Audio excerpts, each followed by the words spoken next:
Hi everyone, this is Gurul Kançakır's YouTube channel and today's topic is establishing a limited liability company in Turkey. Basically, a limited liability company is a business structure where its capital is divided into shares and where the liability of owners is limited to their capital contribution. As in many countries, limited liability company is the most preferred business vehicle in Turkey.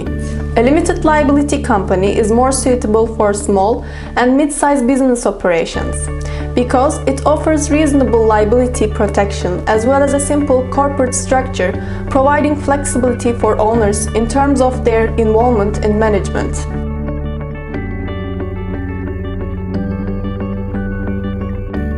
Owners are shielded from personal liability for debts of the company.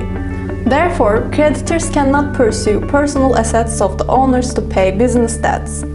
However, an exemption exists for debts payable to public authorities such as tax, social security premiums, and administrative fines.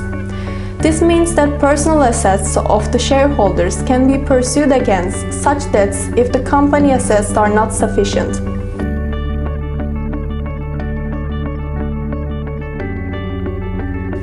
The minimum capital requirement for an LLC is 10,000 Turkish liras and the contribution in kind is permissible.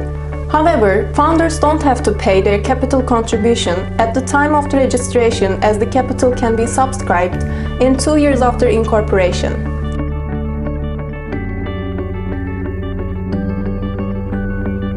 There are two mandatory organs in a limited liability company.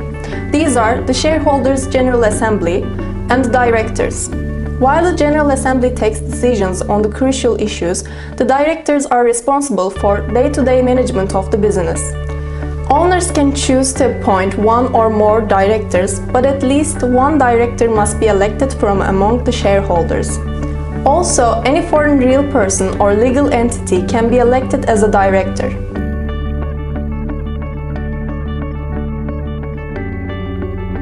Foreign investors are subject to equal treatment with domestic investors under Turkish law. As a result, foreign real persons and legal entities can establish a fully owned LLC. To incorporate an LLC, the basic requirements are one shareholder, one director, a share capital of 10,000 Turkish liras, and a local registered office. Registered office must be a physical address in Turkey. However, the company office does not necessarily have to be a physical office, as cost-effective solutions like virtual office are permissible. Once all the required documentation is ready to submit, it takes only a couple of days to complete the incorporation process.